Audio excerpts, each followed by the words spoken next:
nagkaayos ng lahat. Kinausap ko ang choreographer na si Nestor. Kausap ko nga siya kanina, sabi niya, ipa-toothbrush na lang daw itong buong basketball court. Hindi daw niya kayang sumayaw. Talagang wala daw sa kanyang kalooban na sumayaw. Ayun. Kaya nga sabi nga niya, parang nahihiya daw siya sa inyo na parang totally... At saka kilala ko naman yung bata, mabait naman siya, yun nga lang. Siguro natapat lang siya sa isang bagay na talagang hindi niya magagawa. Tapos nagsusorry nga siya, sabi niya, sobrang siya daw nahihiya sa'yo, nagsusorry siya. Na parang, nag-isip ka na ng choreography and everything, tapos handa ka ng turo. Pero, feeling lang niya, she let you down. Agad na kinausap ni Nestor ang kanyang mga dancers. At syempre, kahit hindi sasayaw si Angel, the show must go on. Ako yung Angel. As is pa rin. Oo, as is pa rin.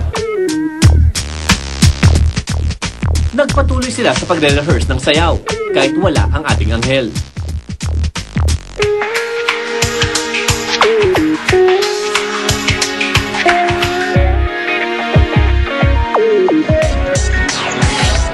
Pero hindi pinalampas ni Angel ang pagkakataon na makausap si Nestor.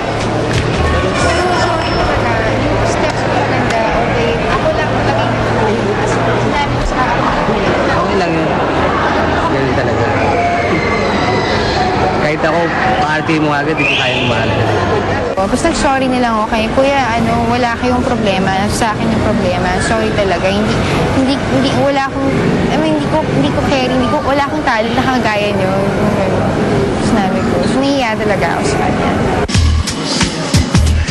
Sabi nga sa showbiz, the show must go on. Kaya kahit umexit ng beauty ng ating anghel, tuloy pa rin ang palabas.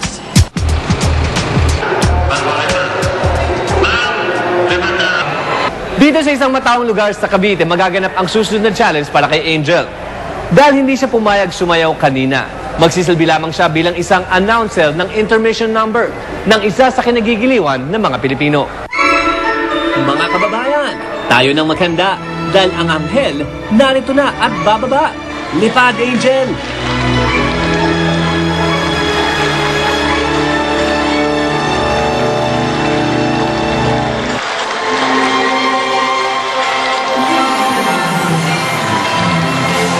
San Ramon Revilla Sr. Nagulat ako, nandun talaga siya nanonood. So parang yung mga taong parang hirap abutin, parang natutuwa naman ako.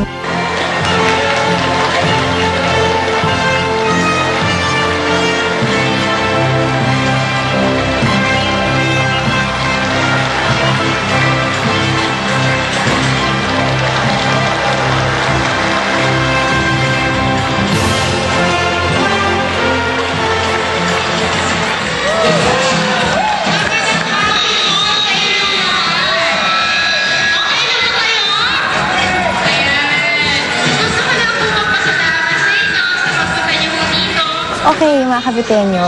Okay. Saya saka sumasagot sila. Pag ko, okay lang ba kayo? Sasagot naman sila, okay lang kami. Ganyan, bye na, sabihin na, maay ka.